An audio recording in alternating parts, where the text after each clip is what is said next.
Cutters, Degrassi, Unpopular Opinions. Hey there, Heather, hello there, it's Jeff Cutter, and welcome to another Degrassi Unpopular Opinion. So, I know I don't do enough CDUOs on Degrassi Junior High or High, but the fact of the matter is this really came into mind for me, and I've been thinking about this for a while. Now, I made this post a while ago, and for context, this is being taped on May 31st, 2022. And I said, it's an unpopular opinion. The PTA stance with Spike in Degrassi Junior High made sense. And I said, ... but only because of the era. Lest we forget, this stuff was in the mid-'80s when people were overreacting to things such as HIV/AIDS, which Degrassi tackled with Dwayne in Degrassi High, and of course, teen pregnancy. It was easy to criticize the school board and the school in general for allowing a pregnant teen to stay in the school thinking it's a bad influence on their kids and may give their daughters ideas about kids, although it would probably deter them from getting pregnant.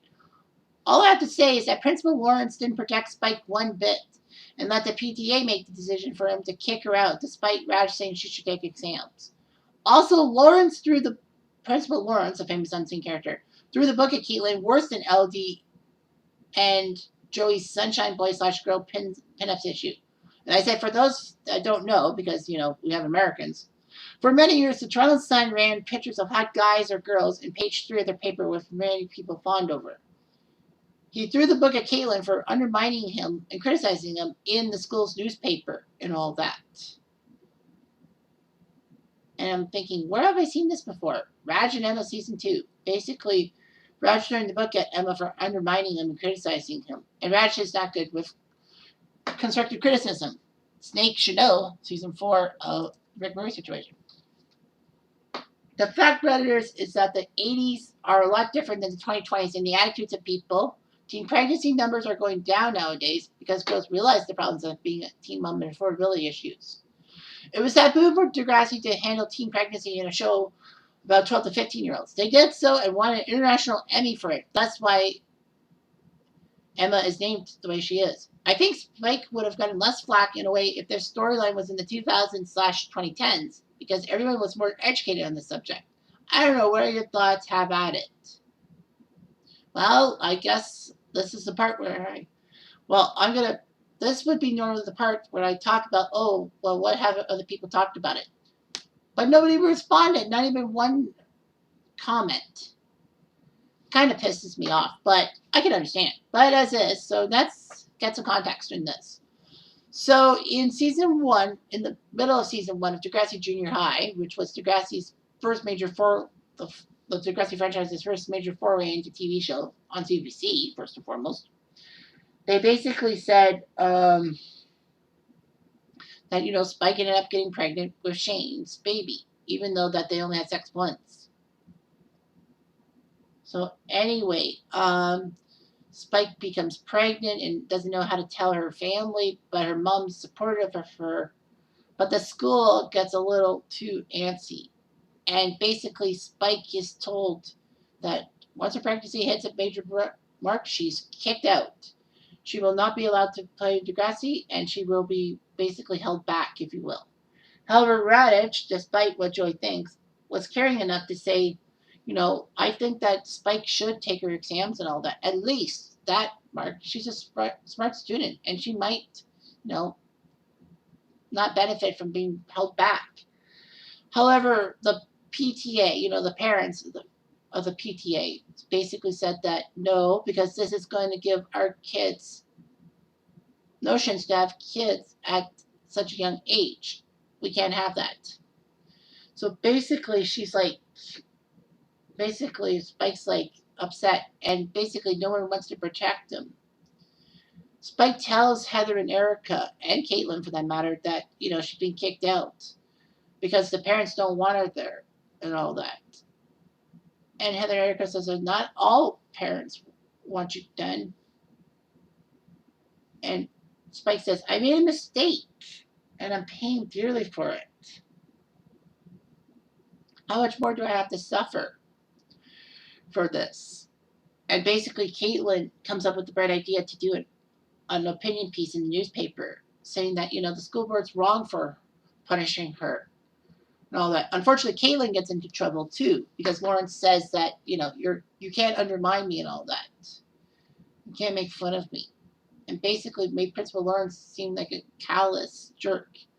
I mean, I know listening to the school board to do with the whole Spike situation was bad enough. I mean, like, but not protecting Spike is terrible. Raj, I know, said that, the taxpayers have a right to talk about this stuff. And basically, Raj did try to calm down the furor, but he failed miserably. But as I said, this is an unpopular opinion because it made sense because of the whole era. Like a while back, I talked about a Degrassi unpopular opinion to do with era saying that, everyone's talking about the Rick Murray situation and how people were not being punished enough and all that. But I basically make the point that because this is when the Rick Murray situation happened, this was 2004. This was way back. This is not 2022. This is not. Well, things were a lot different 18 years ago. School security wasn't really there. Opinions and thinking were not there. So if it was 2022 and, of course, Rick's bullying and all that happened on social media, it would be much more in the public eye. Basically, there would be a lot of cancel culture to cancel certain people, especially Radich. I mean, as far as I know, Radich was reassigned the school system. I think he had to be demoted and all that. And to me, it still stings. I feel that the school board had to pay a hefty price to the Murrays, maybe either financially or mentally. But the fact of the matter is that, they couldn't fire Raj because they were probably scared that Raj was going to strike back at the school board saying that, it was their idea if I hadn't listened to you. But, I mean, Raj could have just easily gone with his gut. Maybe his gut said Rick was not supposed to come back. And I feel that, he might have had the opportunity to kick Rick out. But because he's a tool with the school board, kind of like what Simpson was later on, Raj had to do it. I mean, Raj is right. I mean, no criminal charges and all that. But the problem is he told Alex and Marco this in a deleted scene, no less. And I mean, if he told the school about Rick staying, saying that his hands were tied because of Rick not being charged with anything, maybe some people would be like, well, I guess he's got a point. But then he probably thought that the students would go to the police and try to get Rick charged and all that. But then again, as I said in a few unpopular opinions, it's possible that Rick probably would not have faced charges because Rick might have had a good lawyer who would have basically said that Terry's an unreliable witness because we don't know to the extent of her head injuries and all that. Maybe she does have memory loss and all that, and that would save Rick's behind. But the simple fact is that, this was the whole era thing. Yeah, in 2022, things would have been a lot different. However, the whole Spike pregnancy thing, Degrassi went there with Spike having a teenage pregnancy and giving birth to Emma at 14. And of course, Spike having to deal with not just the school shunning her, but basically Shane's spurning her. Although it does take Shane a few episodes to finally stand up for Spike in the face of his parents and tell his parents after they want to force him to another school saying that you'll never have to deal with Shane ever again or us ever again. Shane basically says that you just want to get rid of me because you're embarrassed to go out in public and all that. Let me try to help the kid. And so Shane tries to help. Spike sometimes wasn't the best person to allow Shane around Emma.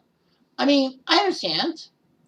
But I mean, Shane was trying to be a good dad to Emma. And then for some strange reason, he decided to buy concert tickets instead of giving Spike his allowance like he always did. So then, of course, after the concert, Shane falls off the bridge somehow and has a TBI, traumatic brain injury. And then, he's put in a group home by his parents who basically wanted to get rid of him in the first place and knew they had to avoid Shane and all that. Some people, it's just weird. The 1980s are a whole lot different than the 2020s. But the fact of the matter is that, for how bad the school treated Spike when she got pregnant. I mean, it was a sign of the times. Like, people in 1980s didn't really understand about teen pregnancy or HIV/AIDS for that matter.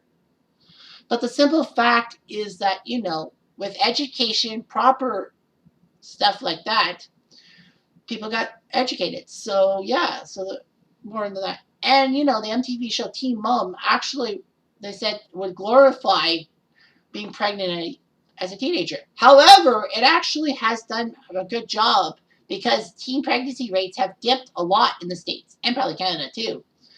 And I think pregnancy rates have dropped. As of this taping, Canada is suffering its worst birth rate since World War One, of all places, since World War One. Not even the Great Depression. But yeah, but I think people are starting to understand that, having kids is not the best thing, or just having one. Because,